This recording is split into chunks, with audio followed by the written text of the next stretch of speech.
Now, there's a new addition to a quiet Norfolk village between Aylsham and North Walsham. A nifty bit of life-saving kit has been added to a bus shelter in rural Suffield, but without access to power for the new defib, the people behind it have had to think outside of the box, as our reporter Jack McLean has been finding out. Well, a very warm welcome to Suffield. And it's quiet, it's unassuming Suffield. There's not a lot happening here at the moment, but it has got something very exciting here that could help save a lot of lives one day. A new defibrillator has been set up here, along with an emergency bleed control kit. These are incredibly important, as we know, with lots of them popping up across Norfolk. It's incredibly important to have them, and it's great to see another one in use. But this one has had a bit of a unique start to life. Let's bring in Councillor Karen Harris from Suffield Parish Council. Karen, firstly, you must be delighted that it's finally here. We are, because we have been working to achieve this for quite a few years. So it's nice to see it finally installed. It's absolutely amazing, isn't it? But it's come with some challenges, hasn't it? Well, it has. Suffield is divided into two halves. So we are currently in Suffield Green. Suffield Common is about 2 miles down the road. Now at Suffield Common, we have a village hall and a church. And some years ago, we were able to put a defibrillator at the village hall because we had access to an electricity supply.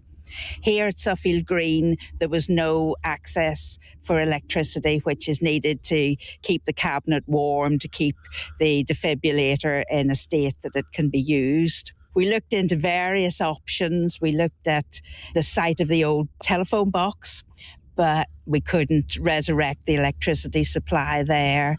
And we had more or less given up been able to put a defibrillator in here, when through Googling we discovered that there were now solar and wind powered defibrillator cabinets available.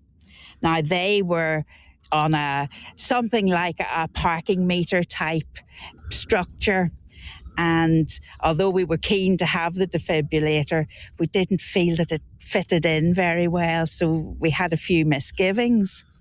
And then we heard about a bus shelter in another area of England where they had fitted a defibrillator powered by solar panels on a new glass bus shelter. And I thought, well, could we do something with our shelter here? So I contacted Turtle Medical, the company responsible for the technology. And they were very interested and very helpful, and assessed the setting of the bus shelter, the angle, that everything was at, the sizes, and came to the conclusion that we didn't have enough roof space to power the defibrillator solely on solar panels. So they put their heads together and came up with a unique device for us here. It's incredibly unique, and I'm watching it spin round now. I'm assuming, and I could be wrong, please tell me if I am, Karen, is that a mini wind turbine? It is, yes, and completely silent, so no problem to anybody in the vicinity. That is absolutely incredible what they can do with technology, and this is a beautiful old brick-built bus shelter.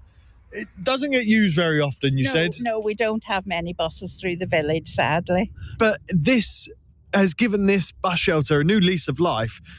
I mean, it's amazing what they can do, isn't it? It is. I mean, it has, as you say, given it a purpose, and also peace of mind to the villagers that they have the defibrillator and the bleed kit in case of an emergency. What's the response been like from those locals? Oh, very pleased, very pleased. As a lot of villages, we have an ageing population, so the peace of mind of having something like this close at hand is invaluable. So it's got 2 solar panels on the front. It's got the wind turbine running as well. Yeah.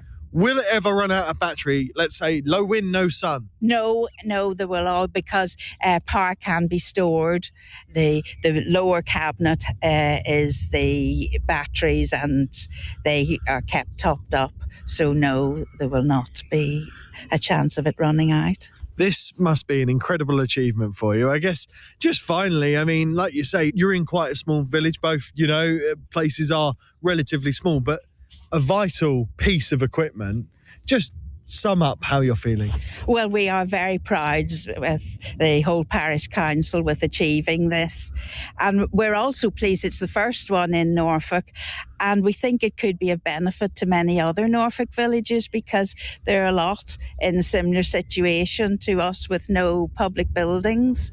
And I think we've already had several neighbouring parish councils inquiring who we got it from. And I can't fault Turtle Medical. They've been absolutely excellent from the moment I rang them to inquire to right through to installing it. They've been very helpful. Just finally, where did the funding come for this?